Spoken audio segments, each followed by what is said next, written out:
नमस्कार पार्थ। चाहे कोई भी प्राणी हो, आसमान में उड़ने वाला प्राणी हो या जमीन पर रेंगने वाला हो, कीड़ा हो, चाहे रंक हो चाहे राजा हो, भगवान हर किसी के पेट भरने का इंतजाम कर रखा है। अगर आपके पास बहुत ज्यादा है तो आप घमंड मत करना, क्योंकि आपको रंक बनते देर नहीं लगेगी। अगर आपके पास कुछ भी नहीं है तो आप कोसना मत भगवान को, क्योंकि वो भी आपके इंतजाम में लगे हुए हैं, आपका इंतजाम कर दिया है। एक बड़ी अच्छी कहानी है कि जब सिकंदर कुछ विश्व विजेता बन चुका था, उसके बाद वो भारत में विजिट करता है तो उसने बड़ा संतों का नाम सुन रखा था। उसने कहा कि मैं भारत के संतों से मिलना चाहूंगा और उनके भारत के संतों से मिलूंगा तो उनसे 4 सवाल करूंगा। ये 4 सवाल उसके मन में थे, वो पूछना चाहता था। और भारत के विद्वानों का नाम सुन रखा था कि भारत में बड़े अच्छे अच्छे विद्वान हैं, बड़े अच्छे सन्यासी हैं, वही इसका जवाब दे सकेंगे। फिर उसके बाद वो जब भारत आया तो उसने कहा कि जाओ उस पहाड़ पे जो बहुत बढ़िया संत सन्यासी, सबसे विद्वान सन्यासी, उसको लेकर के आओ और कहना कि सिकंदर आया है। फिर उसके बाद वो उसका जो सेनापति था वो गया संत के पास और संत से कहा कि सिकंदर ने आपको बुलाया है मिलने के लिए। तो उसने कहा, तो संत ने कहा कि कौन सिकंदर, मैं तो सिकंदर को नहीं जानता। बड़ा अद्भुत अद्भुत, ये बड़ा आश्चर्य बात है कि आप सिकंदर को नहीं जानते। उन्होंने कहा कि मैं सिकंदर को अंदर को नहीं जानता, मैं तो बस एक राम को जानता हूँ, भगवान को जानता हूँ, और वैसे किसी को नहीं जानता। तो उन्होंने कहा कि विश्व विजेता सिकंदर कहला। तो फिर संत ने कहा कि मैं किसी को नहीं जानता, जाओ कहो कि उसे अगर मिलना है तो वो खुद आए। फिर उसके बाद उसका जो सेनापति था वो सिकंदर के पास आया, सिकंदर से कहा कि सिकंदर वो नहीं आ रहे हैं। तो फिर उसके बाद सिकंदर कहा कि मैं खुद ही चला जाता हूँ, मेरा सवाल है। फिर उसके बाद सिकंदर गया उनके पास। जैसे ही सिकंदर वहां उनके पास गया, फिर उसके बाद उनको उन्होंने कहा कि सिकंदर, क्या आपका सवाल है? तो सिकंदर ने कहा कि मेरा पहला सवाल है कि भगवान कहाँ है?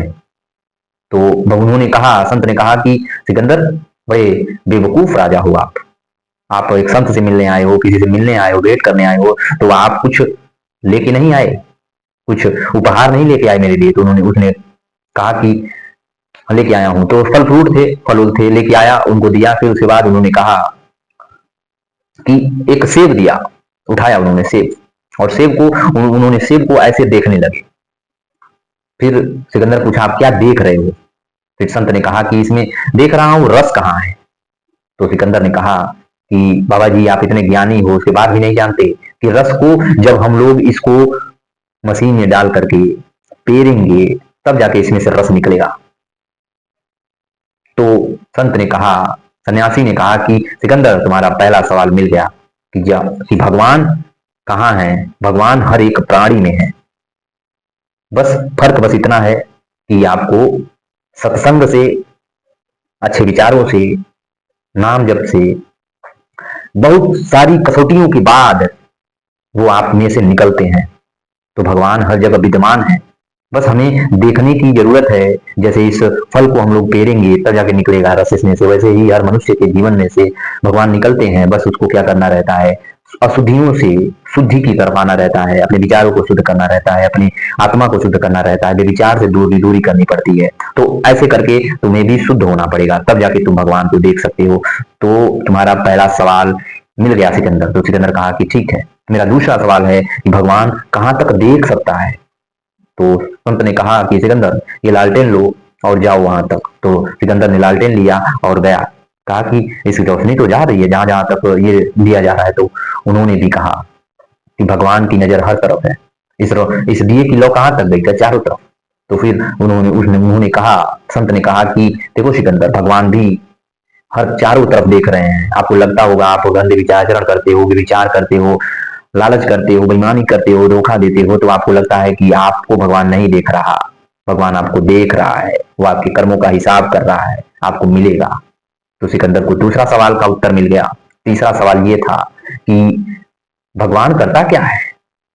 तो उस संत ने कहा, सिकंदर, अपनी वो टोपी उतार के मुझे दो, अपनी वो जो आपका जो ताज है वो उतार के मुझे दो। फिर उसके बाद सिकंदर ने अपना ताज उतारा और कहा कि उस मंत्री को पहना दो। फिर उसके बाद उसने अपना ताज उतारा और मंत्री को पहना दिया। कहा, देखा सिकंदर, तुम थोड़े एक ही पल में रंक बन गए, क्या एक सैनिक बन गए ना? इस ताज की वजह से तुम्हारा मंत्री और राजा बन गया। तो भगवान का यही काम है कि आपके कर्मों को देखता है और आपको कब राजा से रंक बना देगा आपको पता भी नहीं चलेगा। यही काम है भगवान का। फिर सिकंदर का तीसरा सवाल भी का जवाब मिल गया। सिकंदर का चौथा सवाल का जवाब था, चौथा सवाल था कि मैं तो विश्व विजेता हूं, मेरी औकात क्या है।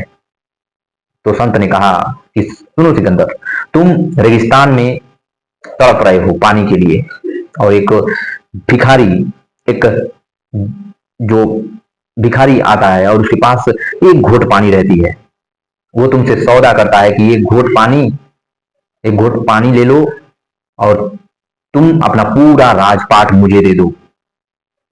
फिर सिकंदर कहता है कि मैं पूरा राजपाट अपना दे दूंगा उस पानी के लिए। तो उस संत ने कहा कि देखो सिकंदर, तुम्हारी औकात एक चुल्लू भर पानी जितनी है।